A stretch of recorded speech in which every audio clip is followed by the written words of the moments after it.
In this video, we'll take a look at some new templates that are available to give you a quick start on building a mobile application with the UX component. So when you create a new UX component from the web control panel and you choose a UX component, you can see that there are a number of system templates, and the two new templates that are available are the mobile app framework panel navigator with tab buttons and panel navigator with scrollable tab buttons. So let's take a look at this template first. So we'll open it up, and you can see that what it creates for us is a panel navigator with 4 panel cards inside it, and then 4 buttons in the footer that allow you to navigate between those various panels. So let's go ahead and run it first and then explain how it was built. So I'll go over here and run it, and you can see that currently we're looking at panel card number 1, and the button that corresponds to panel card number 1 is highlighted. So if I click on button number 2, then panel card 2 comes into focus, and now this button shows as being highlighted. So you can see there's the various buttons over here, and the highlighted button is always in blue, and then the other buttons that represent the panels that are not in focus are shown in gray.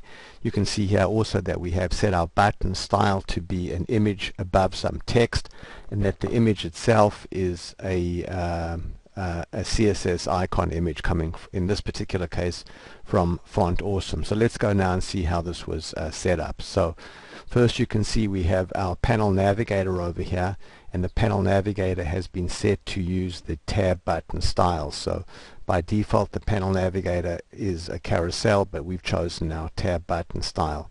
Then we've gone and we've turned on the panel footer. So we have a panel footer over here, and in the panel footer we've got 4 buttons. The panel footer itself is left justified, and we've got a special class on this, which we'll come back and talk about a little bit later.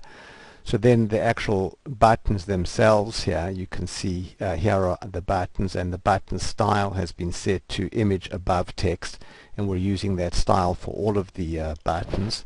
And then the actual image itself is a CSS image coming out of the Font Awesome library. So here's the image, and we've chosen to 2 times the base size for the actual images themselves. So there's our image, and you can see that each of these buttons here has been set to have a 25% width. So that means that each button will take up 1/4 of the available space for the component. So if we're using the device in landscape mode or portrait mode, the buttons will expand to fill the available space, each button taking up 25% of the available space.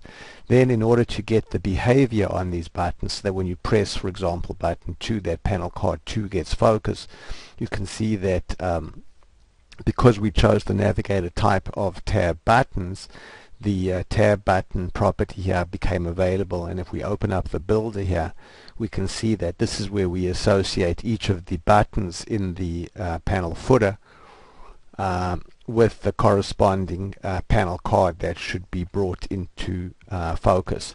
So that's the behavior here. So when I click, for example, on the 3rd button, that's what's causing panel card 3 to come into view. And then the final thing that I need to point out is the fact that on this panel footer, we've chosen to specify 2 CSS classes. The first class is a built-in class. This is iOS 7 panel footer. So, and panel footer is a built-in selector that all of the styles have, and since this component is using the iOS 7 style, we've chosen here iOS 7 panel footer.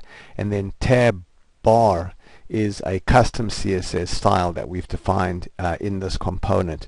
So let's pause now and pick this up in the next video, and then take a look at how this tab bar selector was defined. So we're continuing with our video now, just describing how this new tab bar template works, and we're talking now about the class that has been assigned to this panel footer. So it's this this class over here that is causing the button to be blue when it's selected and to be this gray color when it's not selected. So let's go back now and look at how this tab bar custom CSS class was defined. So we'll go back now to properties, and then we'll scroll down to custom CSS, and we'll see that we have two different selectors here for tab bar. So we have just a regular button, so this is the button when it's not selected, and then tab bar press, this is the button when it has been selected. So when the button is not selected, we're setting the color over here, and we're setting the background to transparent, and when the button has been pressed, then we're setting the color to the blue color. And we've also set the padding and the font size on the button as well. So that gives us the appearance of the selected button being blue and the non-selected button being gray. So what we've shown over here is a great template for getting a really quick start on building a mobile application that has multiple panels in a panel navigator, where you click on a button in a tab bar in the footer, or it could also be in the header to move from one panel to the other. Thanks very much for watching.